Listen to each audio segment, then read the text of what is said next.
ने कहा पुब्बम, पुब्बम माने पहले। क्या?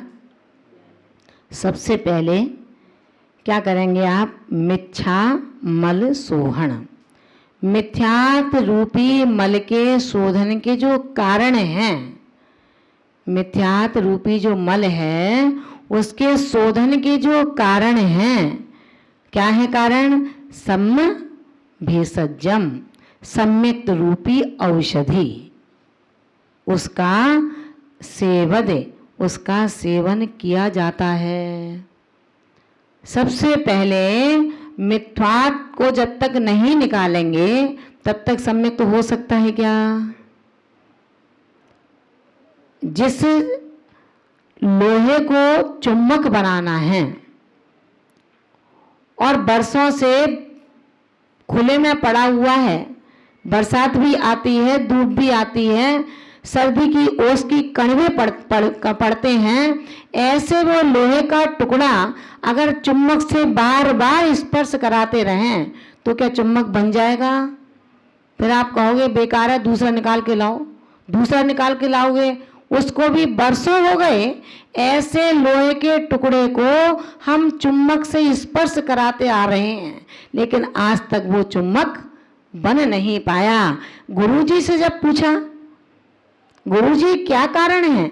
जो आपने बताया था कि लोहा को यदि बार बार चुम्बक से स्पर्श कराओगे तो एक दिन ऐसा होगा वो लोहे का टुकड़ा भी चुम्बक बन जाएगा, लेकिन मेरे चुम्बक में युग बीत गए उस चुम्बक से स्पर्श कराते हुए, आज तक मेरा ये मन रूपी लोहे का टुकड़ा कभी चुम्बक बन नहीं पाया है। गुरुजी ने कहा कि अरे वत्स, ये तो बता, तूने उस मन रूपी या लोहे के टुकड़े पर जो काई लगी हुई है उसको हटाया या नहीं हटाया? गुरुदेव ने पूछा तो उत्तर दिया उस शिष्य ने कि आपने कब बताया था कि उसकी काई को हटा करके फिर स्पर्श कराना है? आचार्य भगवंत कहते हैं कि वे मानव इतना भी नहीं जानता कि भोजन करने थाली पर बैठा है तो मुंह नहीं खोलेगा तो ग्रास जाएगा कहां पर? क्या ये भी बताना पड़ेगा कि जब भोजन की थाली पर बैठो तो मुंह खोल करके उस मुंह में ग्रास डालना? ये बताने की जरूरत नहीं होती। बच्चे का जन्म होता है, रोता है, मां निपिल लगाती है, अपने आप मुंह खोलकर चूसने लगता है, उसको कोई शिक्षा नहीं दी गई। तो अनादिकाल से अनंत काल गुजार दिए, अभी तक नहीं समझ पाया कि जब तक उस लोहे की शैवाल को नहीं हटाया जाएगा, काई को नहीं हटाया जाएगा, उसे शुद्ध नहीं किया जाएगा, तब तक वो चुम्बक से युग युग तक आप स्पर्श कराते रहेंगे, फिर भी वो कभी चुम्बक नहीं बनेगी। इसी तरह मन रूपी लोहे के टुकड़े पर से जब तक राग द्वेष रूपी शैवाल को हम हटा नहीं लेंगे तब तक हमारा ये मन रूपी लोहे का टुकड़ा कभी भी उस रत्नत्रय रूपी चुम्बक से रत्नत्रय का योग धारण कर नहीं पाएगा। आचार्य भगवंत कहते हैं इसके लिए सबसे पहले मिथ्यात रूपी मल के शोधन का जो कारण है वो सम्यक्त रूपी औषधि का सेवन कर। पच्छा, उसके बाद, पच्छा माने उसके बाद, पश्चात कम्म आमय नाशन, उसके बाद कर्म रूपी आमय माने रोग का नाश करने के लिए चरिय भेषजम, चारित्र रूपी औषधि का सेवन करोगे, तब जाकर के तुम सिद्धों से जो छिटके बैठे हो स्वजाति में चले जाओगे, तो स्वजाति वाले तुझे पुनः अपना पुत्र स्वीकार कर लेंगे। लेकिन जब तक विजाति में बैठेगा तो कहेंगे कि तू घर से बाहर निकल जा, तूने कुल को कलंकित किया है। चातक पक्षी के लिए जब चातक का पिता कह सकता है अपने चातक शिशु से, बरसात नहीं आई जब तक तू पानी नहीं पी सकता, चातक ने कहा, नहीं पिताजी, मुझे कंठ सूखा जा रहा है, मुझे पानी पीना है। चातक के पिता ने कहा कि बेटा, अपने कुल के अंदर नाले पोखरों का पानी नहीं पिया जाता। जो स्वाति नक्षत्र की बूंद आएगी उससे पानी पी करके हम अपनी तृषा को बुझाया करते हैं। हमारे वंश में यही परंपरा चली आ रही है। लेकिन वो चातक शिशु आतुर हो जाता है कि नहीं, मैं तो जाऊंगा और मानसरोवर पर जाकर के पानी पी करके आऊंगा। पिता ने कहा कि देख, मैं पिता होने के नाते तुझे बार बार समझा रहा हूं, अगर तू नहीं माना और तू पोखरों का, गंदे नालों का पानी पी करके घर में वापस आया तो ध्यान रखना, इस देरी पर चढ़ने नहीं दूंगा, तुझे घर से बाहर कर दूंगा। वो चातक पक्षी नहीं माना, पिता के समझाने पर, डांटने पर, और उड़ान भर लेता है कि मुझे जाना है और पानी पी करके आना है। जब जाता है, उड़ते उड़ते रात्रि होने लगती है, एक वृक्ष का आश्रय ले लेता है। उस वृक्ष के नीचे एक वृद्ध अपने शैया पर सोया हुआ था, अपने पुत्र के इंतजार में कि मेरा पुत्र आए और मैं अपने पुत्र को लेकर के अपने घर की ओर चला जाऊं। वो पक्षी ऊपर वृक्ष पर बैठा है, वो वृद्ध वृक्ष के मूल में अपनी सैया पर लेटा है।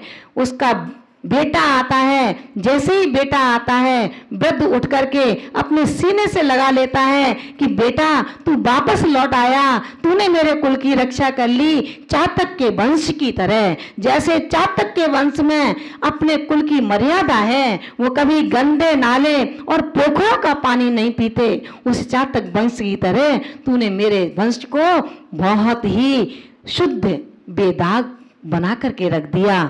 इस शब्द को जब उस ऊपर चातक पक्षी ने सुना तो जग जाता है, आंखें खोलता है कि अरे, मनुष्य मेरे वंश की प्रशंसा करते हैं। वापस उड़ान भरता है और अपने पिता के चरणों में गिर पड़ता है कि तुमने सही कहा था कि चातक का वंश मनुष्य की जिह्वा पर आज भी यशोगाथा के सम्मान को गाया करता है। मैं कभी अब गंदे नाले और पोखरों का पानी नहीं पीऊंगा। महान भावों, क्या हम चातक से भी गए बीते हैं?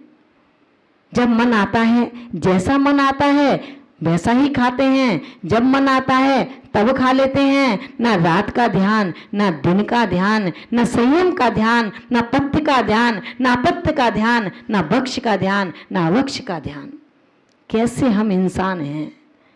और धर्मात्मा के नकाबपोश में काम ऐसे करते हैं कि आपसे बड़ा धर्मात्मा शायद इस टोंक में कोई दूसरा मिलेगा ही नहीं।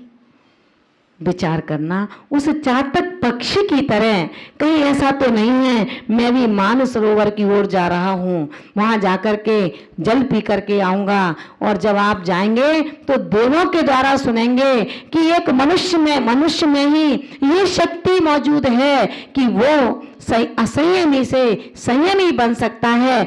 हमारे अंदर ये शक्ति मौजूद नहीं है। उस मनुष्य की भी आंखें खुलती हैं कि मेरे अंदर केवल मैं ही संयम धारण कर सकता हूं, देव नहीं कर सकते।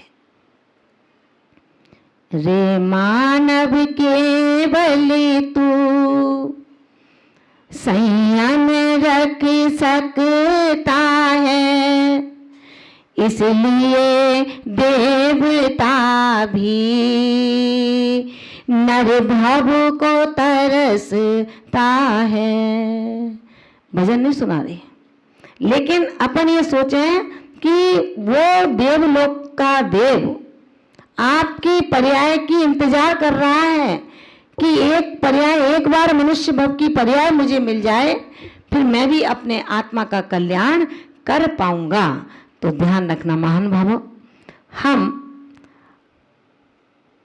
अपने ज्ञान को, हम अपने ध्यान को, हम अपने बल को, हम अपने कर्तव्य को हवा में उड़ाने की कोशिश ना करें। हम अपने आप में इतने संभल जाएं कि देवगण आपके रोग की चिंता करते हुए औषधि लेकर के आएं और आप कहो कि हम देवों का बना हुआ कुछ ग्रहण नहीं करते। याद है आपको धर्मरुचि नाम के वो मुनिराज जब आहार चर्या से वापस लौट रहे थे, आहार करके, और रास्ता भटक जाते हैं। ग्रीष्म काल की भयंकर तपन, ककरीले पत्थरों पर होकर के जब रास्ता भूल गए तो लंबे रास्ते निकल गए। सारा कंठ जो त्रसा से गीला करके, पानी से गीला करके आए थे, सूख जाता है और भटके हुए जगह पर जाकर बैठ जाते हैं एक शिला पर, जो गर्माहट से सारे शरीर के अंदर से धुआं निकाल रही थी। गंगा देवी आती हैं, गंगा का जल लाती हैं और कहती हैं बड़े विनय वंदना के साथ, हे महान योगीश्वर, क्यों अपने इस देह यष्टि को काठ की तरह जलाते हो? लो, मैं आपके लिए ठंडा शीतल जल लाई हूं, इसको ग्रहण कर लो। मुनिराज ने कहा, हे देवी, हम दिगंबर मुनि हैं। सच्चा संयम दिगंबर मुनियों के पास हुआ करता है। वो तुम्हारे असंयमी देवों से कुछ भी ग्रहण नहीं करते। दिगंबर यतिराज सिर्फ एक बार भोजन करता है, एक बार पानी पीता है, उसके बाद वो भी उसका एक समय नियत है। तुम जाओ, ये जल मेरे ग्रहण करने के योग्य नहीं है। देवी ने कहा कि हे महायोगीश्वर, क्या तुम्हें अपने जीवन की चिंता नहीं है? देखो ना, तुम्हारा तालू, तुम्हारी आंखें, तुम्हारा शरीर यष्टि यानी कि लकड़ी की तरह जला जा रहा है, फूका जा रहा है। इसको बचाने की तुम्हें की भी चिंता नहीं है? अगर शरीर होगा तभी तो धर्म ध्यान करोगे। उन यतीश्वर ने कहा कि देवी, अभी मैं आहार करके आया हूं, तृषा की भयंकर पीड़ा मुझे चूंकि सता रही है, लेकिन फिर भी अब मैं पुनः 1 मास का उपवास ग्रहण करता हूं। वो महा प्रचंड तप को करने वाले धर्मरुचि नाम के यतिराज पुनः 1 माह का व्रत धारण कर लेते हैं। तिलमिला जाती है गंगा देवी कि कैसे है ये, गले कंठ सूखा गया, प्राण कंठ तक आ गए, देह यष्टि की तरह जल रही है, फिर भी 1 मास का उपवास। अरे कल जल ले लेते तो आपका क्या जाता। लेकिन उन्होंने अब अपना मौन धारण कर लिया था और अपने ध्यान में उतर गए। गंगा देवी का हृदय टूक टूक हो जाता है। ऐसे होते हैं हमारे जैन साधु जो शरीर की भी चिंता नहीं करते और एक साथ 30 दिन का उपवास ग्रहण कर लेते हैं। मुझ पे तो एक क्षण भी नहीं रहा जाता। तिलमिला जाती है और सीधे पहुंचती है विदेह क्षेत्र, जहां सीमंदर स्वामी अपने समम शरण में अपना उपदेश के लिए अपने ज्ञान की वर्षा कर रहे थे। प्रश्न रख देती है कि भगवान, मेरे ऊपर कृपा की बरसात कीजिए। कैसे है वो देहधारी दिगंबर यतीश्वर जिनका कंठ तालू तक आ गया है, चिपक गया है, आंखें बाहर निकल आई हैं, श्वास क्रिया तेजी से ऊपर नीचे हो रही है, सारा बदन लकड़ी की तरह धुआं से जल रहा है, उनकी रक्षा कीजिए। मैं जल लेकर के गई, उन्होंने ग्रहण नहीं किया। क्या कहा था पता है उन्होंने कहा, देवी, वो दिगंबर यति ऐसे समोषण की रचना कर रहे हैं। इस समोषण की पात्रता उनके अंदर आएगी। अगर तुम्हारा जल ग्रहण कर लेंगी तो पात्रता समाप्त हो जाएगी। वो दिगंबर तपोधन है, किसी भी देव और देवी की किसी भी दक्षिणा को वो स्वीकार नहीं करेंगे। तुम जाओ अपने स्थान पर, उनको अपनी चर्या करने दो। वो मुक्ति वल्लभा का वरण करने के लिए सुंदर वरमाला को गूंथ रहे हैं, रत्नत्र की वरमाला को तैयार कर रहे हैं। ऐसे यतराज के लिए तुम पानी लेकर के जाओगी, उनके व्रत भंग होंगे, लेकिन मुझे विश्वास है वो ऐसे यतिराज हैं जो मेरे वंशज कहलाते हैं। मेरे वंशज जितने भी लघुनंदन आज धरती पर अपना विचरण कर रहे हैं, वो कभी भी अपने व्रतों की शिथिलता को स्वीकार नहीं करेंगे, अपनी दृष्टि को कोप से दूषित नहीं करेंगे। क्रोध भंगिमा उनसे कोसों दूर रहती है। वात्सल्य जिनके रग रग में प्रवाहित होता है, ऐसे होते हैं मेरे दिगंबर वंशज। इसलिए हे गंगा देवी, अब तुम कोई चिंता ना करो। देवी को कहाँ शांति थी। उसने कहा, ऐसे यतिराज जिन्होंने अपनी तपस्या के आगे अपनी जिंदगी को भी नहीं समझा। लोग जिंदगी बचाते हैं, ये जिंदगी गंवाने में लगे हैं। लोग अपने शरीर की रक्षा करते हैं, ये अपने शरीर को नष्ट करने में लगे हैं। कैसा है ये इंसान जिसने अपने तन पर एक चिंदी भी नहीं रखी है। जल लेकर के गई, कितना सुष्ट जल था, कितना शीतल जल था, कितना मिष्ट जल था। अगर तनिक ले लेते तो कम से कम प्राणों की रक्षा तो हो जाती। लेकिन देवी ने देखा कि समोषण में विराजमान भगवान ने भी यही कहा कि तुम चिंता ना करो। वो तो वरमाला का गुंथन कर रहे हैं, समोषण की रचना चल रही है, उनकी दिव्य धनी खिलेगी, इसलिए तुम्हारे लिए बात नहीं करी और मौन को धारण करके वो बाहर से भीतर चले गए। अब देवी परेशान है। उसने कहा, ठीक है, अगर वो यतिराज मेरे जल को ग्रहण नहीं करेंगे, उन्होंने 1 मास का उपवास मेरे सामने ही ग्रहण कर लिया, अब उनकी रक्षा करूंगी। तीव्र ग्रीष्म काल की प्रचंडता को चारों ओर शीतलता की बयार बहा देती है। शीतल गंध युक्त, सुगंध युक्त हल्की हल्की बरसात की बूंदा छटका देती है। ऐसे मोक्ष मार्गी की रक्षा कौन करेगा अगर मैं नहीं करूंगी तो। तप साधना में जो दत्त चित्त हैं, समता रस में पगे हैं, तनिक चिंता नहीं अपने इस पुद्गल की। ऐसे पुद्गल की रक्षा मैं करूंगी ताकि इनका आत्म ध्यान निर्बाध रूप से होता रहे और इनकी रत्नत्रय की यात्रा पूरी हो और अपने लक्ष्य को प्राप्त हो जाए।